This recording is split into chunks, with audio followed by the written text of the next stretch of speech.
Student, welcome to my channel Pratishth classes. मैं हूं मीना मिश्रा। आज हम एक्सरसाइज 1.1 के क्वेश्चंस करेंगे आगे के। तो आज जो क्वेश्चन हम करने वाले हैं वो है क्वेश्चन नंबर 10 और इससे पहले के सारे क्वेश्चंस हमने इससे पहले के लेक्चर में सब किया हुआ है और अब तक आपको ये जरूर पता चल गया होगा कि मेरे इस चैनल पर आपको आपकी टेक्स्ट बुक के हर एक क्वेश्चन का सोल्यूशन कुछ चैप्टर के तो अवेलेबल है और जिनके नहीं है वो इन फ्यूचर आपको अवेलेबल हो जाएंगे। तो क्वेश्चन नंबर 10 में देखो ये थोड़ा अलग है। इससे पहले जो हम क्वेश्चन सॉल्व कर रहे थे तो उसमें क्या था कि हमें क्वेश्चन दिया हुआ है, उसको रिफ्लेक्सिव, ट्रांजिटिव, सिमेट्रिक प्रूव करना है कि नहीं, वो हमें आइडेंटिफाई करना है। लेकिन यहाँ पर क्वेश्चन आपको बनाना है, क्वेश्चन भी आपको बनाना है और वो क्वेश्चन कैसा बनाना है वो अलग अलग कंडीशन आपको दी हुई है। तो जैसे कि पहला क्वेश्चन क्या है, देखो यहाँ पे question number 10, give an example of a relation which is, कैसा होना चाहिए वो relation, symmetric but neither reflexive nor transitive. तो ऐसा एक हमको रिलेशन बनाना है जो सिमेट्रिक तो हो बट रिफ्लेक्सिव ना हो और ट्रांजिटिव ना हो। तो इतने सारे क्वेश्चन करने के बाद हम ये तो समझ ही गए हैं कि सिमेट्रिक क्या होता है। सिमेट्रिक में हमने क्या देखा कि अगर ए बी और बी ए रिलेशन में है, सेट में है, तो इसका मतलब वो जो रिलेशन होगा वो सिमेट्रिक होगा। तो उसी टाइप का मैंने यहाँ पे सेट बनाया। पहले ए बना लिया, ए में आप कुछ भी नंबर ले लो, जैसे मैंने 1 2 3 लिया है और यहाँ पर ये क्वेश्चन लिखा है define a relation R on A as, कैसा रिलेशन होना चाहिए, आर इज इक्वल टू 1 2 हो और 2 1 हो। ऐसा क्यों लिया, क्योंकि इसको सिमेट्रिक बताना है। तो ये सिमेट्रिक वाले हमने इसके अंदर एलिमेंट रख लिए और जिससे रिफ्लेक्सिव होगा और ट्रांजिटिव होगा वो वाले नहीं रखे। तो ये हो गया एग्जाम्पल। तो सिर्फ एग्जाम्पल लिखने से काम नहीं चलेगा, इसको हमें प्रूफ भी करना होगा कि ये रिफ्लेक्सिव नहीं है। तो हम यहाँ पे क्या लिखेंगे, 1 1 does not belongs to R, therefore R is not reflexive। और नेक्स्ट ट्रांजिटिव नहीं है। अच्छा पहले तो ये लिखें, since 1 2 2 1 belongs to R, therefore R is symmetric। तो सिमेट्रिक तो हमने बनाया ही था। और नेक्स्ट क्या है, ट्रांजिटिव। तो यहां पर हम क्या लिखेंगे कि 1 2 2 1 belongs to R, ये तो ठीक है, but 1 1 does not belongs to R। Again वही रिफ्लेक्सिव वाली कंडीशन। इस टाइप के क्वेश्चंस भी हमने किए हुए हैं कि अब 1 1 अगर R में बिलोंग नहीं कर रहा है तो ट्रांजिटिव होने के लिए क्या जरूरी था, हमने देखा हुआ है कि अगर A B belongs to R, B C belongs to R, then A C belongs to R. तो यहाँ पर ए और सी दोनों सेम नंबर है तो इसलिए ये 1 1 हो गया। 1 1 does not belongs to R, therefore R is not transitive. तो आर ट्रांजिटिव भी नहीं है एंड बस हो गया। यही हमको एग्जाम्पल ऐसा ही बनाना था और हमने एक ऐसा एग्जाम्पल बना दिया। तो इसी टाइप के आगे के भी क्वेश्चन है, देखते हैं उनको कैसे सॉल्व करना है। क्वेश्चन नंबर 10 का जो सेकंड पार्ट है, इसमें क्या होना चाहिए, एक ऐसा सेट हमें तैयार करना है, एक सेट में से ऐसा रिलेशन बनाना है जो क्या हो, ट्रांजिटिव हो but neither reflexive nor symmetric. अभी ट्रांजिटिव तो हो सकता है और रिफ्लेक्सिव और सिमेट्रिक नहीं हो सकता है। तो इसके लिए हमने एक इस टाइप की कंडीशन ली है कि A is less than B। कभी भी अगर ऐसा आता है कि ट्रांजिटिव है, रिफ्लेक्सिव नहीं है, सिमेट्रिक नहीं है, तो आप बिल्कुल यही कंडीशन लो, ये हमेशा काम करेगा। A is less than B और AB का सेट लेना है। अब यहाँ पर ये जो रिलेशन है ये कहीं से भी हम ले सकते हैं, नेचुरल नंबर से ले सकते हैं, होल नंबर से ले सकते हैं, यहाँ मैंने रियल नंबर से लिया है। तो क्या लिखा है, consider a relation R in set of real number defined as A B where A is less than B. तो जैसा कि मैंने आपको बताया कि ये जो सेट है, ये जो रिलेशन है, ये किसी भी नंबर से आप ले सकते हैं, जरूरी नहीं है कि आपको रियल नंबर से ही लेना, लेकिन कंडीशन आप यही लो तो ये प्रूफ करना आसान होगा। कैसे हम प्रूफ करेंगे, ये भी आपने पहले भी क्वेश्चंस में किया हुआ है। तो हम क्या लिखेंगे, since A does not belongs to R, क्यों नहीं बिलोंग करेगा? Because A can not be less than A. Relation में कौन से एलिमेंट है जिसमें एक एलिमेंट दूसरे से लेस हो? तो यहाँ पे 1 1 2 2 तो हो ही नहीं सकता है, क्योंकि वो कभी भी एक दूसरे से लेस नहीं हो सकते ना। अगर लेस और इक्वल होता तब इसमें सारे के सारे फुलफिल होते, यानी सिमेट्रिक भी होता, ट्रांजिटिव भी होता और रिफ्लेक्सिव भी होता। बट यहाँ हमने सिर्फ लेस देन लिखा है, तो इसलिए a can not be less than a. तो ये क्या होगा? देयरफॉर हम क्या लिखेंगे? R is not reflexive. और अब सिमेट्रिक का चेक करते हैं। तो सिमेट्रिक के लिए क्या लिखेंगे? सिंस यहां पर क्या है? a is less than b, तो फिर आप ऐसा ले लो, let A B belongs to r, it is implies that a is less than b। अगर ए बी आर से बिलोंग कर रहा है तो बिलोंग क्यों कर रहा है? क्योंकि a is less than b, तभी बिलोंग करेगा। तो अगर a लेस देन b है तो b can not be less then a, ये भी हम जानते हैं। It is implies that b cannot be less than a, and this means ba does not belongs to r, and it implies that r is not symmetric. Symmetric तो ये नहीं होगा। समझ गए आप लोग क्यों नहीं होगा? क्योंकि b उसमें बिलोंग नहीं करेगा ना। अगर a लेस देन b है तो b लेस देन a कैसे हो सकता है? तो वो बिलोंग नहीं करेगा। ओके, अभी ट्रांजिटिव, तो ट्रांजिटिव की तो हमने कंडीशन ही बनाई है। तो ट्रांजिटिव के लिए हम क्या लिख लें? Let A B belongs to R and B C belongs to R. ये दोनों ही आर में बिलोंग कर रहे हैं। इसका ये मतलब हुआ कि a is less than b and b is less than c, तभी बिलोंग करेगा।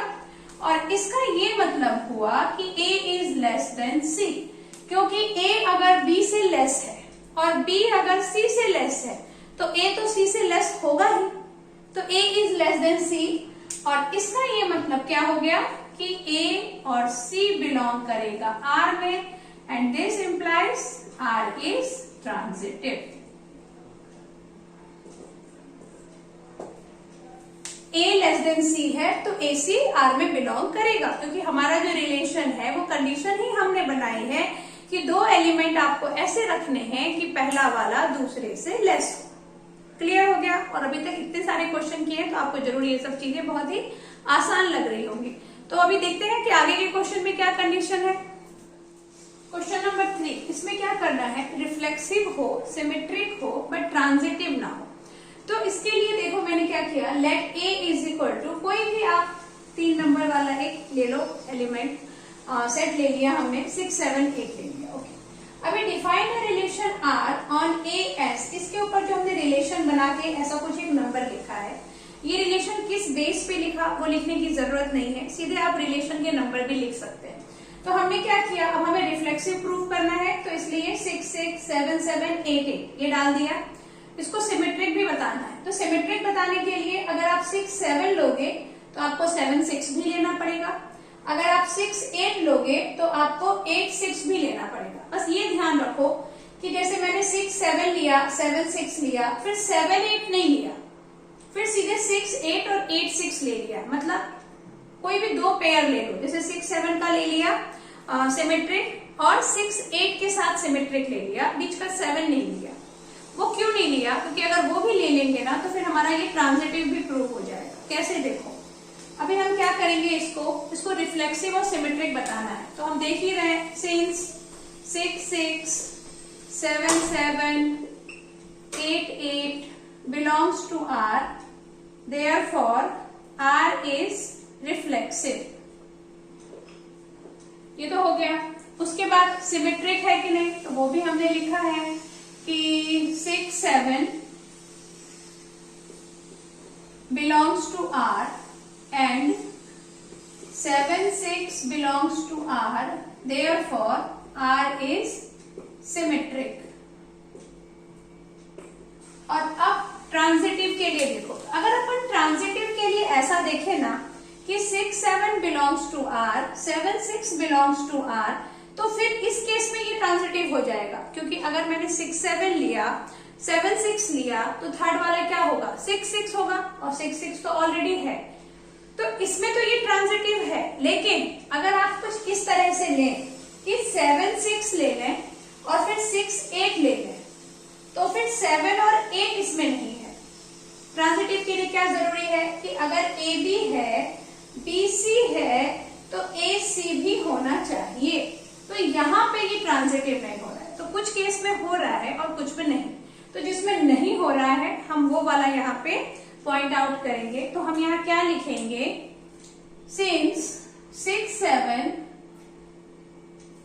यहां से लेना है ना हमें, 7 6 लेना है और 6 8 लेना है, तो 7 6 belongs to R and 6 8 belongs to R, but 7 8 does not belongs to R, therefore R is not transitive।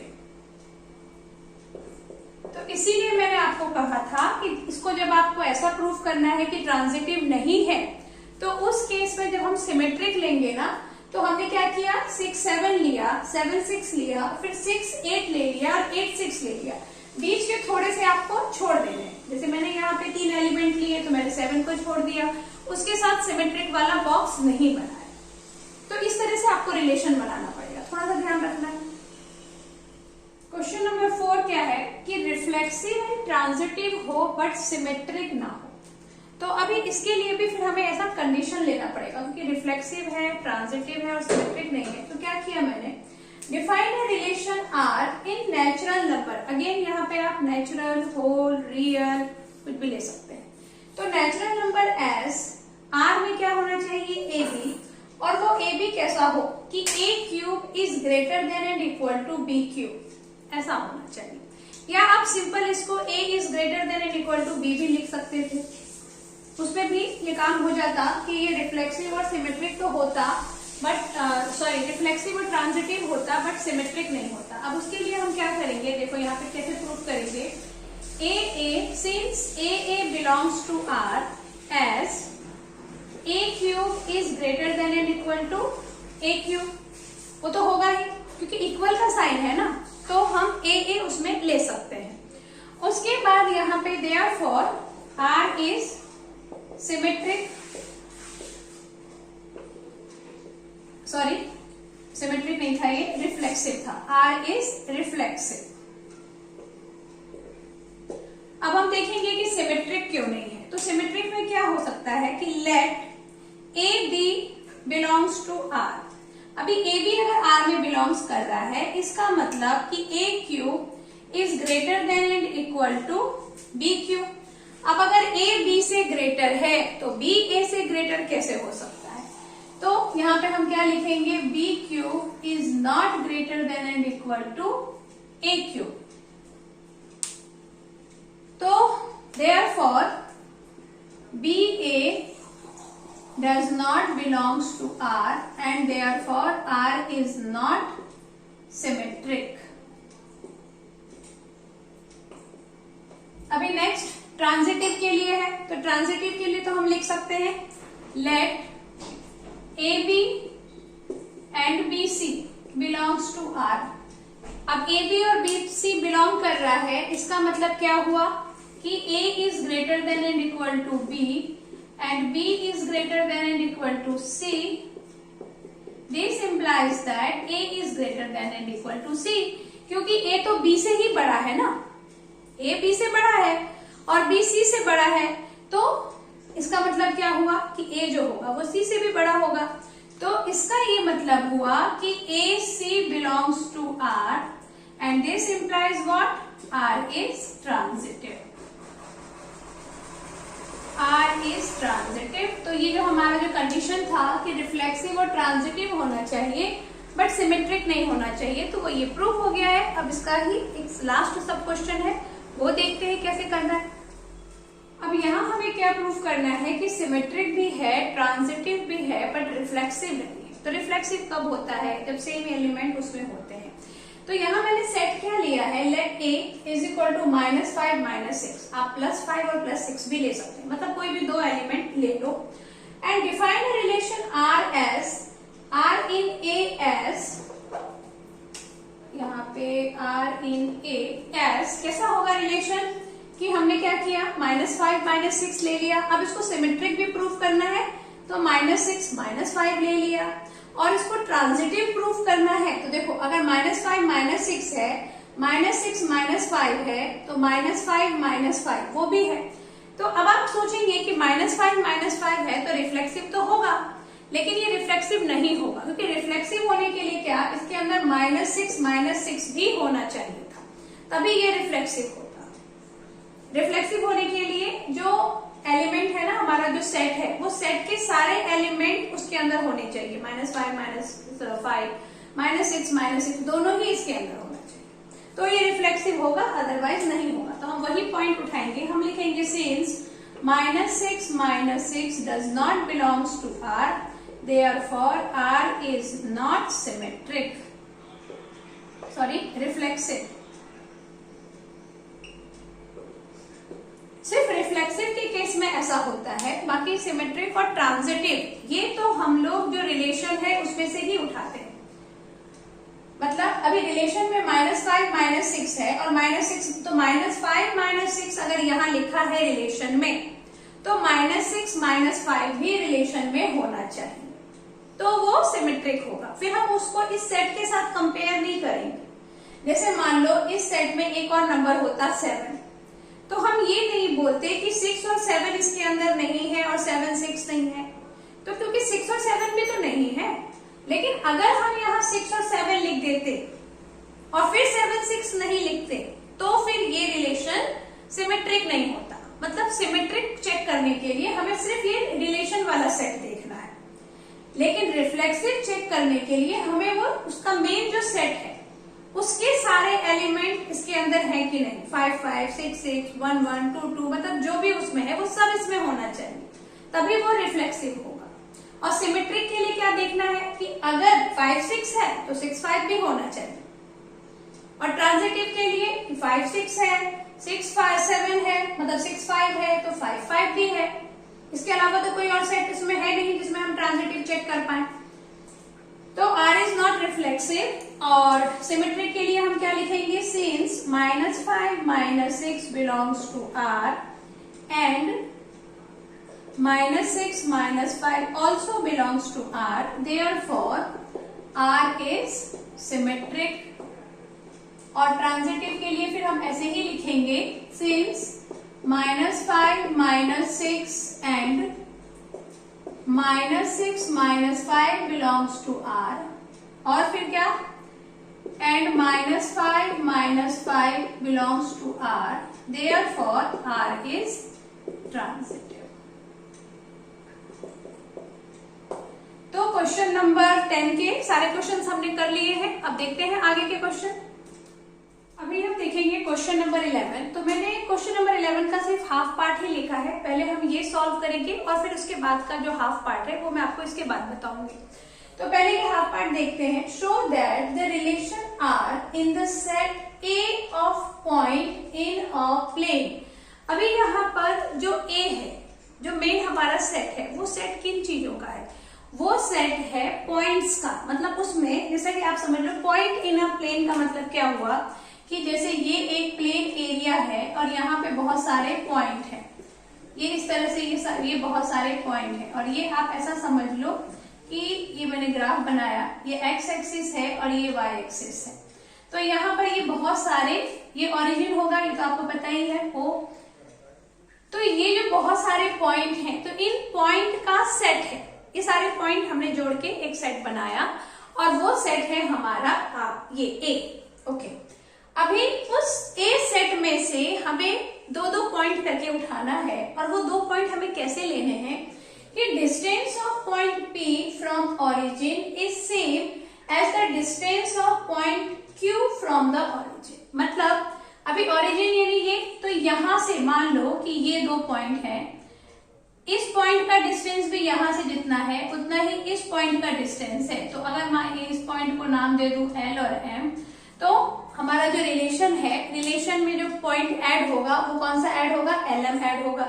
इसके साथ ही बहुत सारे हो सकते हैं। अब जैसे कि ये वाला आप ये डिस्टेंस देखो और यहीं पे एक और हो अगर, तो खैर 3 तो हमें नहीं लेना है, 2 का ही लेना है। तो यहाँ पे अगर S और T पॉइंट नाम दे दूं तो ये इसका भी डिस्टेंस ओरिजिन से सेम होगा, तो ये भी हमारे रिलेशन में आ जाएगा। तो अभी आपको क्लियर हो गया कि रिलेशन में कैसे पॉइंट लेने। वो पॉइंट जिसका ओरिजिन से डिस्टेंस सेम होगा, वो दो पॉइंट का ग्रुप बना के हमें एक सेट बनाना है। क्लियर हो गया इतना?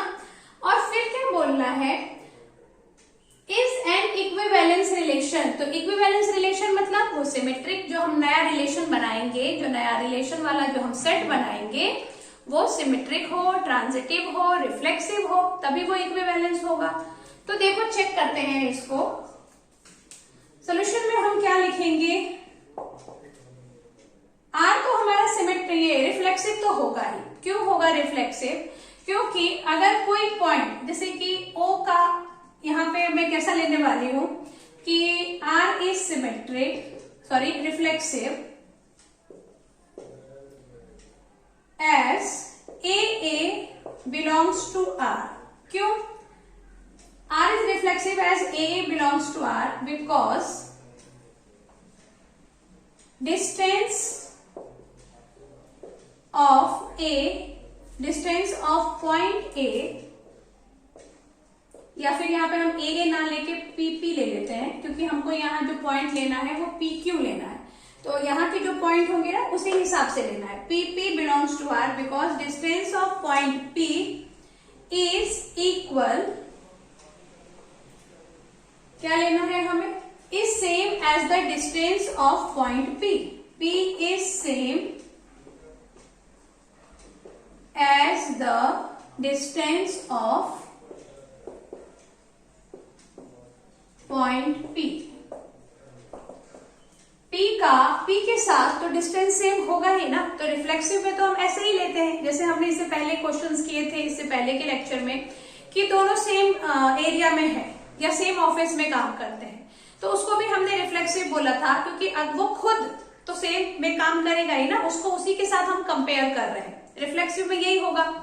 तो यहाँ पर वो खुद इक्वल डिस्टेंस पे होगा, मतलब P is at the same distance from origin with P। तो PP belongs to R। Reflexive, ये रिफ्लेक्सिव तो हो गया।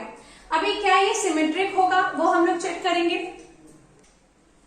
अभी सिमेट्रिक भी होगा, क्यों होगा देखते हैं। Let PQ belongs to R, it is implies that P and Q have same distance from origin। तभी वो R में बिलोंग करेगा, क्योंकि वो ओरिजिन से इक्वल डिस्टेंस पे है। तो अगर P और Q ओरिजिन से इक्वल डिस्टेंस पे है तो Q और P भी तो सेम डिस्टेंस पे ही होगा ना। तो हम क्या लिखेंगे, this implies that Q and P है, पहले हमने P एंड Q लिखा, देन पहले P एंड Q लिखा, अब Q and P have same distance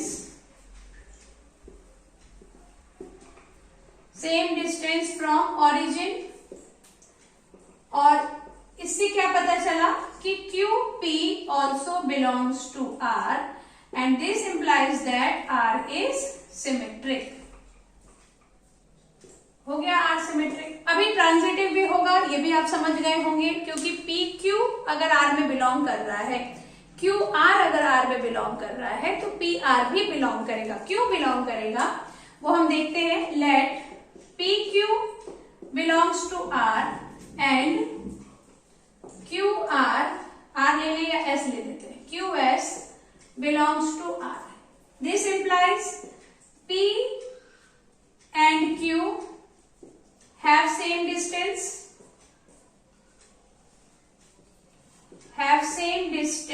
from origin, और QS अगर R में बिलोंग कर रहा है तो इसका मतलब वो भी सेम डिस्टेंस पे है ओरिजिन से। तो P और Q अगर सेम है और Q और S अगर सेम है तो P और S सेम होगा। तो हम वही लिखेंगे, QS have same same distance, यहाँ पे आप लोग आगे लिख लेना, from origin, and this implies that P Q have same distance, and this implies P Q belongs to R. और फिर उसके नीचे लाइन लिखेंगे देयरफॉर आर इज ट्रांजिटिव, और फिर उसके नीचे लिखेंगे हेंस या R is symmetric, reflexive, transitive, therefore R is an equivalence relation. तो इक्विवेलेंस तो हमने प्रूव कर लिया। अभी जैसा मैंने आपको बताया था कि इसका हाफ पार्ट और बाकी है, तो अभी देखते हैं कि वो हाफ पार्ट क्या है और उसको कैसे प्रूव करना है। तो क्वेश्चन नंबर 11 का जो हाफ पार्ट था वो क्या लिखा है, further show that the set of all point related to a point P is not equal to 0, 0 is the circle passing through P with origin as center। इसको मैं आपको यहाँ पे डायग्राम से बता रही हूँ। वो ये बोलना चाहते हैं कि आपने एक पॉइंट ले लो P, और P के साथ जितने भी सेट बन रहे हैं, तो P के साथ मतलब रिलेशन बन रहा है, P के साथ कौन से पॉइंट का रिलेशन बनेगा, जिसका डिस्टेंस Q यहाँ ऑरिजिन से सेम हो, क्योंकि हमारा जो रिलेशन है वो रिलेशन ही यही है कि आपको P और Q ऐसा लेना है कि दोनों का ऑरिजिन से डिस्टेंस सेम हो।